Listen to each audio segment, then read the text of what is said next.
Breaking news Maoist అగ్రనేత Hidma encounter తర్వాత సంచలన విషయాలు బయటపడుతున్నాయి. ఏదైతే మావోయిస్ట్ నేత అభయ్ అయితే ఒక లేఖను విడుదల చేశారు. ఆ లేఖలో సంచలన విషయాలు అయితే పేర్కొన్నారు. అయితే హిడ్మాని ఎవరో వాంటెడ్ గానే పట్టించారన్న కోణంలో అయితే ఆ లేఖలో పేర్కొన్నట్లు తెలుస్తుంది. ఎందుకంటే హిడ్మా ఎన్కౌంటర్ ముందు కూడా అటు విజయవాడ ఆసుపత్రికి వచ్చి ట్రీట్మెంట్ చేసుకుంటున్నట్టు, ఆ ట్రీట్మెంట్ చేసుకున్నప్పుడే ఎవరో లొంగిపోయిన మావోయిస్టులే వాళ్ళకి డీటెయిల్స్ ఇచ్చారన్నట్టుగా కూడా అయితే ఇప్పుడు పలు అనుమానాలు వ్యక్తమవుతున్నాయి. దీనికి సంబంధించి మొత్తం కూడా అసలు హిడ్మాని వాంటెడ్ గానే ఎవరు పట్టించారు? సొంత పార్టీ నేతలే హిడ్మాను పట్టించారా? అసలు విజయవాడలో ట్రీట్మెంట్ తీసుకుంటున్న విషయం ఎవరి ద్వారా బయటకు వచ్చింది? సో లొంగుబాటుదారులు ఎవరైనా వెళ్ళి హిడ్మా ఉన్న ఆసుపత్రి ప్లేస్ అయితే వాళ్ళకి చెప్పారనే అనుమానాలు అయితే ప్రస్తుతం బయటకు వస్తున్నాయి. అయితే హిడ్మా ఎన్కౌంటర్ తర్వాత ఆ మావోయిస్టు నేత అభయ్ అయితే ఒక సంచలన లేఖ విడుదల చేశారు.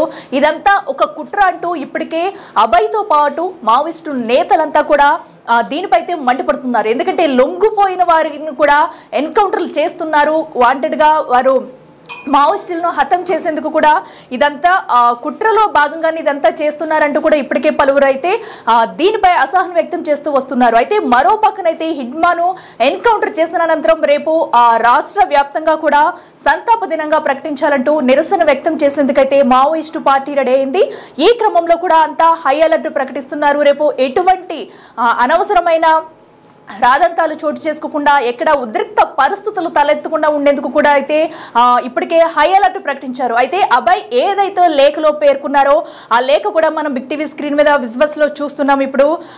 ఎందుకంటే ఎన్కౌంటర్ తర్వాత కూడా అటు ఒక లేఖను విడుదల చేయడం, దానిలో పేర్కొన్న ప్రతి విషయాలు కూడా సంచలనంగా మారాయని చెప్పాలి. సో దీంతో ఇప్పుడైతే మావోయిస్టు పార్టీ అయితే ఉడుకుపోతుందని చెప్పుకోవాలి. ఎందుకంటే వాంటెడ్ గానే మావోయిస్టుల్ని లొంగిపోయిన తర్వాత కూడా అటు చంపేసి ఇలాగా ఎన్కౌంటర్లో చనిపోయారంటూ బయటికి చెప్పడం ఎంతవరకు కరెక్టు? లొంగుపాటు దానానికి వచ్చిన వారందరినీ కూడా వాంటెడ్ గానే ఎన్కౌంటర్ చేసి చంపేశారు. సో ఇది అసలు కరెక్ట్ కాదంటూ కూడా ఓ పక్కనైతే వారు ఆవేదన వ్యక్తం చేస్తున్నారు. సో ఈ నేపథ్యంలో రేపు ఏం జరగబోతుంది? ఎందుకంటే మొత్తం ఇప్పటికే ఒక అభయ్ అయితే ఒక పిలుపునిచ్చారు. రేపు సంతాప దినంగా ప్రకటిస్తూ కూడా, అలాగే నిరసన దినంగా కూడా ప్రకటించాలంటూ కూడా ఆయన అయితే ఒక పిలుపునిచ్చారు. దీంతో ఇప్పటికే హై అలర్ట్ అయితే ప్రకటించారు. అసలు హిడ్మా విజయవాడ ఆసుపత్రిలో ఉన్నదన్నది ఎలా బయటకు వచ్చింది? సో పార్టీ ద్రోహులే ఉన్నారా? పార్టీ ద్రోహులే హిడ్మాను పట్టించారా అనే అనుమానాలు అయితే వ్యక్తమవుతున్నాయి. ఇక మరింత సమాచారం అందించేందుకు మా ప్రతినిధి శివశంకర్ ఉన్నారు. శివశంకర్, చెప్పండి. హిడ్మా ఎన్కౌంటర్ తర్వాత అయితే పలు కొత్త అనుమానాలకు దారితీస్తుందని చెప్పుకోవాలి. అసలు హిడ్మాను ఆ పార్టీ నేతలే ఎవరో వాంటెడ్ గానే పట్టించారా అన్న క్వశ్చన్ అయితే ఇప్పుడు రైస్ అవుతుంది. అసలు దీని అంతటికి కారణం ఏంటి? విజయవాడ ఆసుపత్రిలో ఉన్నారన్న విషయం ఎలా తెలిసింది? అసలు అక్కడ జరిగిన సిచ్యువేషన్ ఏంటి? ఇదైతే మోస్ట్ వాంటెడ్ మావోయిస్ట్ గా ఉన్న హిడ్మా ఎన్కౌంటర్ అనంతరం అయితే పెద్ద చర్చ అయితే జరుగుతుందని చెప్పుకోవాలి. ఇటుపక్క 5 రాష్ట్రాల పోలీసుల్ని కూడా గడగడలాడించిన మావోయిస్ట్ గా అయితే హిడ్మాకి అయితే పేరుంది. ఈ నేపథ్యంలోనే హిడ్మా ఎన్కౌంటర్ అనంతరం కూడా ఏదైతే భారతీయ కమ్యూనిస్ట్ పార్టీ మావోయిస్ట్ కేంద్ర కమిటీ నుంచి ఒక లేఖ అయితే విడుదలైనట్టుగా ఒక లేఖ హల్చల్ చేస్తున్న పరిస్థితి కనిపిస్తుంది. దీంట్లో అధికార ప్రతినిధి అభయ్, కేంద్ర కమిటీ అధికార ప్రతినిధి అభయ్ అయితే ఆ లేఖలో చాలా విషయాలను పొందుపరిచిన పరిస్థితి అయితే కనిపిస్తుంది. ఈ నేపథ్యంలో చూసుకున్నట్లయితే విజయవాడలో హిడ్మా ఆసుపత్రిలో చికిత్స పొందడానికి వస్తే అక్కడి నుంచి హిడ్మాని పట్టుకొని అక్కడి నుంచి కూడా తీసుకెళ్లి ఏజెన్సీ ఏరియాలో బోటకపు ఎన్కౌంటర్ చేశారు. దీన్ని నిరసన దినంగా ప్రకటించి దీనికి నిరసిస్తూ కూడా 23వ తేదీన దేశవ్యాప్తంగా బంద్కు పిలుపునిచ్చారు. నిరసన చేయాలంటూ కూడా పిలుపునిచ్చిన నేపథ్యం అయితే కనిపిస్తుంది.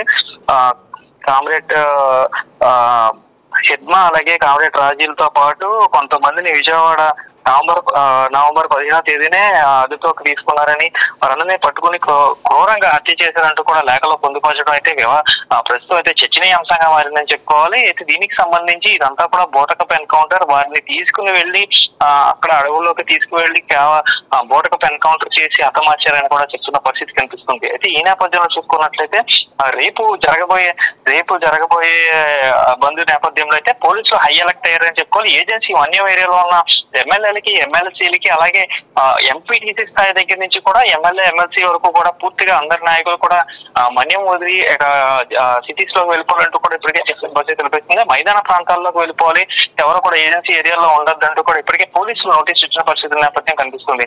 ఇటు రంపచోడవరం ఎమ్మెల్యే కావచ్చు, రంపచోడవరంలో ఎమ్మెల్సీగా ఉన్న వైసీపీ ఎమ్మెల్సీ అనంతబాబు కావచ్చు, వీరందరినీ కూడా ఇప్పటికే ఇక్కడ నుంచి కూడా మైదాన ప్రాంతాల్లోకి వెళ్ళిపోవాలి అని కూడా ఇప్పటికే చెప్పిన పరిస్థితి కనిపిస్తుంది. అంటే రేపు జరిగే ఒకవేళ రేపు ఏదైనా ఉధృత పరిస్థితులు జరిగితే గనక వీరందరూ అక్కడ ఉండకుండా ఉండాలని ప్రజాప్రతినిధుల్ని అందరినీ కూడా ఇప్పటికే మైదాన ప్రాంతాల్లోకి వెళ్ళిపోవాలని పోలీసులు అప్రమత్తమై నోటీసులు ఇచ్చిన పరిస్థితి కూడా ఇక్కడ కనిపిస్తుంది. అఖిల, అయితే శివశంకర్ ప్రధానంగా ఏదైతే విజయవాడ హాస్పిటల్లో జాయిన్ అయ్యారన్న విషయాన్ని అయితే ఎలా బయటకు వచ్చింది అనేది ప్రస్తుతం అయితే సస్పెన్షన్ గా మారిందని చెప్పాలి. అసలు ఎప్పుడు వచ్చి అక్కడ జాయిన్ అయ్యారు, అనంతరం కూడా ఈ విషయం ఎలా బయటకు వచ్చిందనే డీటెయిల్స్ ఏమైనా తెలుసాయా? చూసుకున్నట్లయితే దీనికి సంబంధించి ప్రధానంగా వినిపిస్తున్న పేరు దేవ్జయ్. దేవ్జయ్ ఎక్కడ ఉన్నారు, దేవ్జయ్ కూడా పోలీసులు అండర్ లోనే ఉన్నారు. దేవ్జయ్ ఇచ్చిన సమాచారంతోనే హెడ్మాని హతమార్చారు అనే టాక్ అయితే పెద్ద ఎత్తున వినిపిస్తున్న పరిస్థితి కనిపిస్తుంది. ఎందుకంటే దేవ్జయ్ గురించి డిఎస్పీని ప్రశ్నించినప్పుడు కానీ లేదంటే ఆ టాపిక్ వచ్చినప్పుడు కానీ దేవ్జయ్ అండర్ లో లేరని పోలీసులు చెప్తున్న పరిస్థితి కనిపిస్తుంది. కానీ అభయ్ రాసిన లేఖలు కూడా స్పష్టంగా పొందుపరిచారు. పార్టీ ద్రోహులు ఉన్నారు, పార్టీ ద్రోహులే హెడ్మా చనిపోవడానికి కారణం అయ్యారు, ఇలాంటి ఒక కామ్రేడ్ ని కోల్పోవడానికి కారణం పార్టీలో ఉన్న ద్రోహులే అంటూ కూడా స్పష్టంగా లేఖలో పొందుపరిచిన పరిస్థితి కనిపిస్తుంది. ఈ నేపథ్యంలోనే హెడ్మాకి అత్యంత సన్నిహితంగా ఉన్న వ్యక్తులు ఎవరో ఇన్ఫర్మేషన్ ఇచ్చారనేది, ఆ ఇన్ఫర్మేషన్ ఏంటనేది కూడా ఖచ్చితంగా ఆ మావోయిస్ట్ పార్టీ వారి దగ్గర నుంచి ఆ అభయ్ వారికి కూడా పూర్తిగా అయితే సమాచారం ఉన్నట్లుగా అయితే చెప్తున్న పరిస్థితి అయితే కనిపిస్తుంది. శివశంకర్, అయితే రేపు వీళ్ళు మొత్తం కూడా ఏదైతే సంతాప దినంగా ప్రకటించారో అలాగే నిరసన కూడా వ్యక్తం చేయబోతున్నారు. అయితే ఏ ప్రాంతాల్లో ప్రధానంగా హై అలర్ట్ ప్రకటించారు? చూసుకున్నట్లయితే ఏజెన్సీ ఏరియాలోనూ అలాగే రద్దీ ఎక్కువ ఉండే ఏరియాలో అయితే పోలీసులు హై అలర్ట్ అయ్యారు. ఇటు పక్కన విజయవాడ సచివాలయం దగ్గర నుంచి కూడా మొత్తం అన్ని ఆంక్షలు నడుస్తున్నాయి. ఏదైతే ఈ ఎన్కౌంటర్ తర్వాత నిరసనల నేపథ్యంలో ఈ లేఖ విడుదలైందో నిన్నటి నుంచి కూడా ఏపీ సచివాలయంలో కూడా ఉద్యోగులను కూడా పూర్తిగా ఐడి కార్డులు చెక్ చేసి ఐడి కార్డులు చెకింగ్ అంతా కూడా చేసి లోపలికి పంపిస్తున్న పరిస్థితి కనిపిస్తుంది.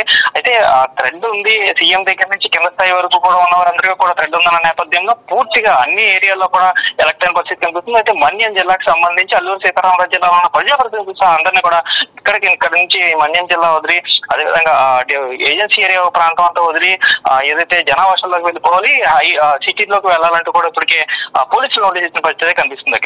శివశంకర్, అయితే దీనికి సంబంధించి కూడా పక్కన ఇంకా విచారణ చేయాలంటూ అయితే డిమాండ్లు అయితే వినిపిస్తున్నాయి. మరి దీనికి సంబంధించి ఇప్పటి వరకు ఏమన్నా ముందుకు వెళ్లే అవకాశం ఉందా? చూసుకున్నట్లయితే దీనికి సంబంధించి ప్రస్తుతం అయితే ప్రభుత్వం నుంచి ఎటువంటి స్పందన అయితే లేదు అని చెప్పుకోవాలి. ఏదైతే ఈ ఎన్కౌంటర్ బోటకప్ ఎన్కౌంటర్ అంటూ కూడా కొన్ని చోట్ల కేసులు కూడా నమోదు చేసిన పరిస్థితి కనిపిస్తున్నాయి. వీరందరూ కూడా లొంగిపోయిన తర్వాత తీసుకొచ్చి కాల్పులు జరిపి వారిని హతమార్చారంటూ కూడా కొంతమంది ప్రజా సంఘాల నాయకులు కావచ్చు అలాంటి వారందరూ కూడా ఆరోపిస్తున్న పరిస్థితి కనిపిస్తుంది. మరికొంతమంది కోర్టులో కూడా కేసులు వేసిన పరిస్థితి కనిపిస్తుంది. అయితే ప్రస్తుతం అయితే దీని మీద ఎటువంటి చర్చ జరగట్లేదు.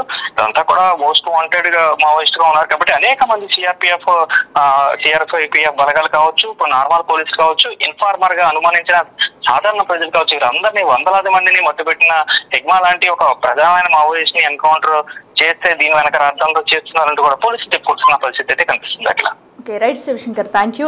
చూస్తున్నాం కదా ప్రస్తుతం హిడ్మా ఎన్కౌంటర్ తర్వాత అయితే పలు ఆరోపణలు బయటకు వస్తున్నాయి. ప్రధానంగా చూసుకున్నట్టయితే అభయ్ రాసిన లేఖలో అనేక విషయాలను పేర్కొన్నారు. సో దీనికి సంబంధించి రేపు కూడా మొత్తం రాష్ట్ర వ్యాప్తంగా నిరసన అయితే వ్యక్తం చేయబోతున్నారు. అయితే ఈ నిరసన కార్యక్రమం సందర్భంగా కూడా ఇప్పటికీ ప్రభుత్వం అయితే హై అలర్ట్ ప్రకటించింది. ఎక్కడా కూడా నిరసనకారులు అయితే ముందుకు వెళ్లి ఎలాంటి దాడులు చేయకుండా ఉండేందుకైతే ఈ రోజు నుంచే హై అలర్ట్ ప్రకటించి పలు చర్యలు తీసుకుంటుంది. మరి రేపు సిచ్యువేషన్ ఎలా ఉండబోతుంది అనేది కూడా వేచి చూడాలి.